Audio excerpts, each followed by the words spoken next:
Bouzid Tayeb, le ministre algérien de l'enseignement supérieur, a fait connaître son intention de remplacer le français par l'anglais comme première langue étrangère. Alors, Algérie, la fin du français, c'est la question de votre rubrique On en parle.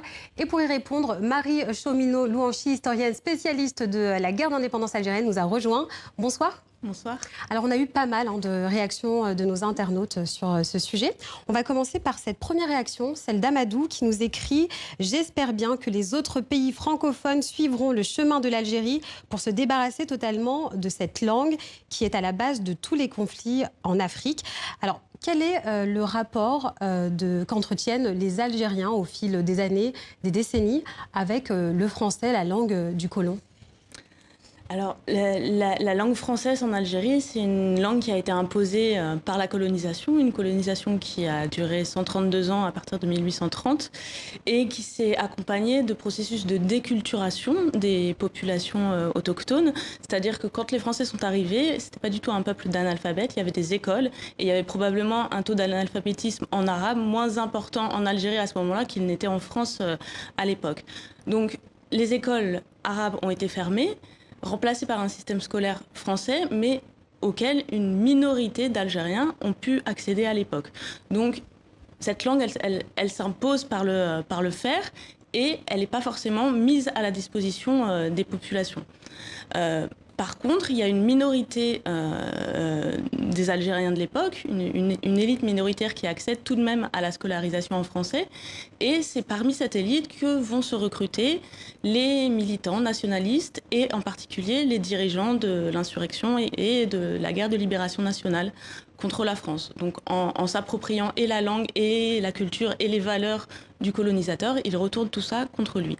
Et donc on peut dire à ce titre-là que le français est une des langues de la guerre de libération nationale, avec l'arabe bien sûr, et aussi avec l'anglais, l'espagnol, etc. Puisque dans le cadre d'une action diplomatique à l'international, toutes ces langues étaient utilisées. Maintenant, au moment de l'indépendance en 1962, effectivement, il y a une volonté d'algérianisation de la société et de décolonisation culturelle. Et ça passe par la réappropriation de son identité et la réappropriation de sa langue. Et donc, dans les premières années de l'indépendance et surtout sous le règne des Ouaribo-Médiennes, se mettent en place des politiques d'arabisation de l'école primaire jusqu'à l'université. Mais la langue française n'est pour autant pas complètement abandonné. Un certain bilinguisme persévère, d'abord pour la période de transition dans le milieu scolaire, mais aussi parce que dans le fonctionnement de l'État et de l'économie, c'est une langue qui reste importante. Ah. Justement, donc on va venir à notre deuxième réaction, celle de Lamine qui nous écrit de Nouakchott. Il pose la question pour quelles raisons le ministère de l'Enseignement supérieur a décidé de réduire la langue française en Algérie. Alors, pour aller très très vite, en fait, l'annonce a été faite fin juillet par le ministre de l'Enseignement supérieur de sa volonté de remplacer progressivement le français par l'anglais à l'université. Un certain nombre de matières sont enseignées pour le moment en français à l'université, mais c'est surtout des matières scientifiques et techniques.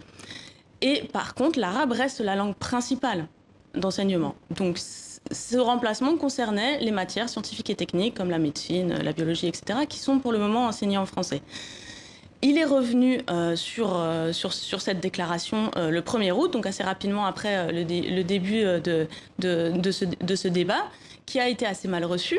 Ses arguments à lui, c'était de favoriser l'insertion des étudiants algériens sur le marché du travail et au niveau international dans le domaine de la recherche scientifique qui se passe en anglais pour que les diplômes aient une plus grande reconnaissance. Et par ailleurs, il prétendait répondre à une demande sociale puisque un sondage a été réalisé auprès d'un échantillon pas forcément représentatif d'étudiants. Dans le contexte actuel, on ne peut pas exactement savoir comment ça a été fait, qui dit que 94% des étudiants seraient favorables. Ce qu'il faut avoir en tête, c'est que Taïeb Bouzid a été formé en anglais. Il a un diplôme de l'université de Washington. Donc il est anglophone. Donc il est anglophone et il fait partie de ces nouvelles élites anglophones qui arrivent en Algérie. Alors justement, le ministre donc Bouzid Taïeb a affirmé le français ne mène nulle part. Alors est-ce que dans l'histoire, ce type de discours a déjà été employé dans l'histoire algérienne et finalement à quelle fin ? Alors la question de la langue française et la question des langues en général a toujours été instrumentalisée à des fins idéologiques dans la société algérienne depuis l'indépendance. Et par exemple dans le cadre de l'arabisation, mais malgré tout, il y a eu plusieurs périodes où il y a eu des retours en arrière qui ont été faits. Enfin, je veux dire, c'est un débat qui a toujours été posé, mais qui n'a pas forcément été tranché. Par exemple, l'arabisation des années 70, une certaine forme de bilan a été faite à la fin juste avant la mort de Boumedienne, un bilan d'une certaine forme d'échec de l'arabisation. Il y avait plein de raisons à ça, mais toujours est-il qu'avec son ministre de l'Éducation de l'époque, qui s'appelait Mostafa Ashraf, ils ont réfléchi à une réforme qui reviendrait vers plus de bilinguisme. Et c'est depuis cette époque-là que le français est la première langue étrangère enseignée à l'école algérienne dès le primaire et qu'il est une langue d'enseignement à l'université. Autre réaction, celle de Salam qui nous écrit « Le Rwanda est un exemple, le pays ayant tourné le dos à la complexe langue française et aujourd'hui ce pays ne regrette pas ».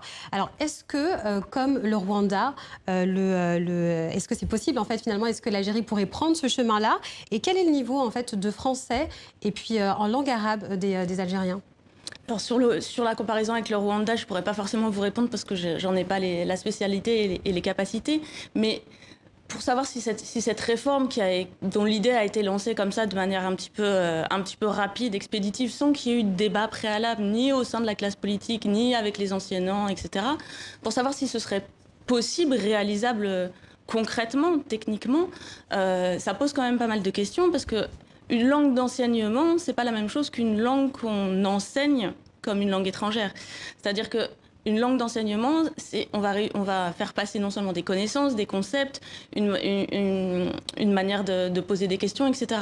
Donc, le vrai problème qui se poserait en Algérie si cette réforme avait été acceptée, ce serait d'abord un problème de ressources humaines qualifiées, c'est-à-dire que l'Algérie n'a pas pour le moment, même si elle commence à avoir des élites anglophones formées en anglais, etc., elle n'a pas assez de professeurs qui parlent anglais couramment. Qui parlent anglais et qui sont capables de donner des cours en anglais, les supports pédagogiques, etc. Mais il y a aussi la question du niveau des élèves.